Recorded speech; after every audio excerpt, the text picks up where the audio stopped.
সে এসে বললো যে ওদেরকে মাইকতে করে ধরে নিয়ে যায়। তারপরে আমরা লোকাল থানায় যাই, চকবাজার থানা, যেখানে কেন্দ্রীয় কারাগারে সকালে, কিন্তু ওনারা আমাদের জিডি নেয়। আমার ভাই কি মারা গেছে না বেঁচে আছে এটার একটা খোঁজ চাই। যদি মারা যায় থাকে আমার ভাই কোথায় কোথায় দাফন করছে, কোথায় রাখছে সেটাও জানতে চাই, এক নম্বর। দ্বিতীয়ত যদি মেরে ফেলা হয়ে থাকে কারা নিচে তাকে আমরা বিচার চাই। আমার ভাইয়ের নাম হচ্ছে মোহাম্মদ সম্রাট মোল্লা, আর আমার বড় বোন কানিস ফাতেমা রিতা।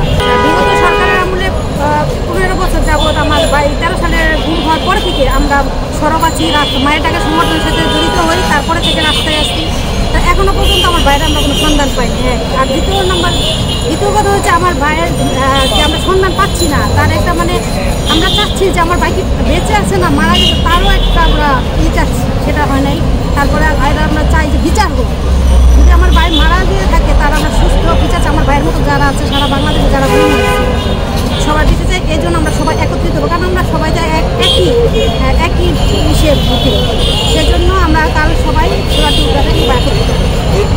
এই যে আমরা শুনেছি কবে আপনার ভাই নিখোঁজ হয়েছে, আপনি একটা কথা বলেছেন যে নির্বাচনের আগে থেকে আওয়ামী লীগ থাকার অবস্থায় কি আপনার নিখোঁজ হয়েছে? এটা নির্বাচন হয়েছিল 14 সালের আগে, 13 সালের 28 নভেম্বর আমার ভাই 28 নম্বর কেন্দ্রীয় কারাগারের সামনে থেকে মানে সাদা পোশাক লোক এসে আমার ভাইকে ধরে নিয়ে যাওয়া হয়।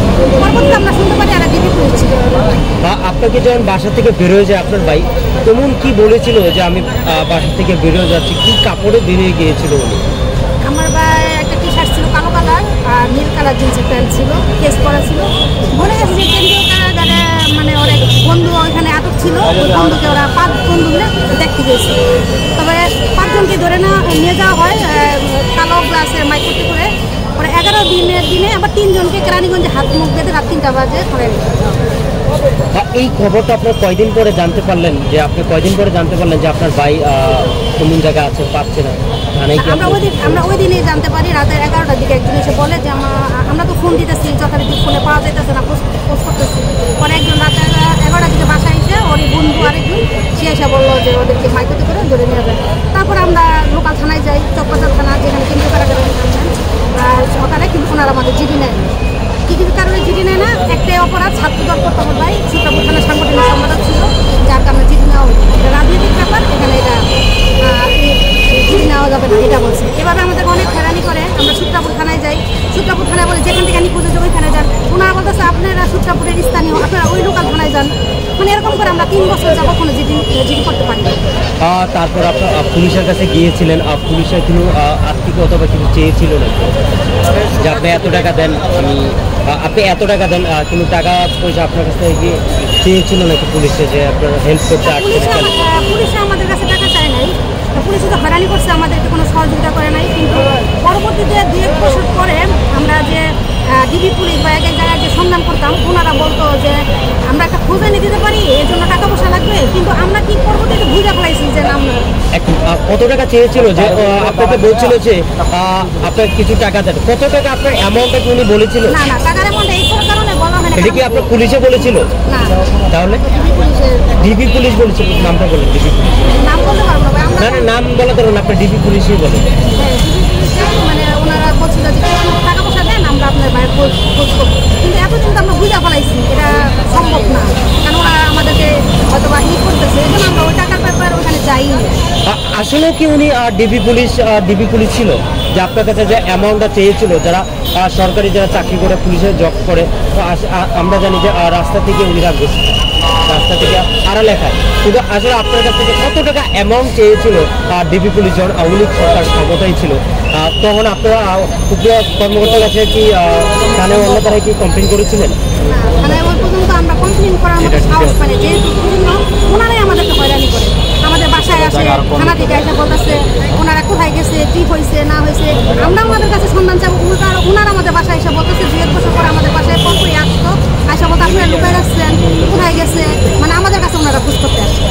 মানে কোথায় আপনি যাবেন? থানায় যে খোঁজখবর নেবেন, উল্টা ডিবি পুলিশও আপনার বাসায় এসে খোঁজখবর নিচ্ছে, যে হয়রানি করছে যে আপনারা কি খবর পেয়েছেন নাকি, মানে উল্টা আপনারা কি রিপিট করছে সে।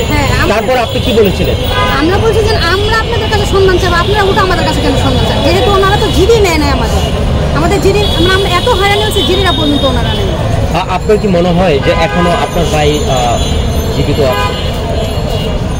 এটা আমি আমার মুখ দিয়ে আসলে ভাষায় প্রকাশ করতে আপনার পারবো কি না। মনে হয়? আমরা তো আমাদের পরিবার আমরা চোখে তো দেখি নাই, শুধু জানি আমার ভাইকে ধরে নিয়ে গেছে। এখন আমি কিভাবে আমার এখনো বিশ্বাস যে না আমার ভাই বেঁচে আছে, আমরা এই বিশ্বাসে তো বেঁচে আছি না, আমরা তো দেখি নাই আমার ভাইকে মেরে বলছে। বাইরে আপনি কেমন মিস করেন, কেমন মিস করেন ভাই? আমার ভাই, কারণ আমার মা আমাদের 5 ভাই বোন রেখে ছোটবেলা অ্যাক্সিডেন্টে মারা যায়। আমার 13 বছর ছিল, তারপর আরো 4 ভাই বোন ছিল। তাহলে এই ভাইদেরকে আমি মানুষ করছি, মানে কোলে টাঙিয়ে নিয়ে বড় করছি।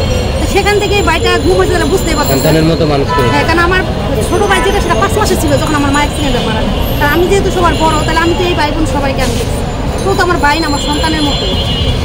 এখন আপনার বর্তমানে আপনার কি থাকবে, যখন কি বার্তা থাকবে যে আপনার বিচার চাওয়ার জন্য কি থাকবে? আমাদের একটা বার্তা, আমরা এখনো লড়াই করছি, এখনো রাস্তায় আছি কি জন্য, যে আমরা জানতে চাচ্ছি আসলে কি আমার ভাই মারা গেছে না বেঁচে আছে, এটারও একটা চাই। আমার ভাই কি মারা গেছে না বেঁচে আছে, এটার একটা খোঁজ চাই। যদি মারা যায় থাকে আমার ভাই কোথায় কোথায় দাফন করছে, কোথায় রাখছে, সেটাও জানতে চাই, 1 নম্বর। দ্বিতীয়ত যদি মেরে ফেলা হয়ে থাকে কারা নিচে, তাদের আমরা বিচার চাই। কারণ ভবিষ্যতে যেন বাংলাদেশে স্বাধীন কোনো দেশে আর কোনো আমার ভাইয়ের মতো কোনো ভাই আর বোন না। আর একটু পিছনে যেতে চাই, আপনি বলেছেন যে 2014 সালে আপনার ভাই নিখোঁজ হয়েছে, রাইট? 13 সালে 28 আপনার গুম হয়েছে। এরপরে কি আপনার এই পর্যন্ত কার কার কাছে গিয়েছিল? উল্লেখনীয় কর্মকর্তা পুলিশ থেকে শুরু করে অনেকের কাছে আপনি কি কমপ্লেন করেছিলেন, গিয়েছিলেন?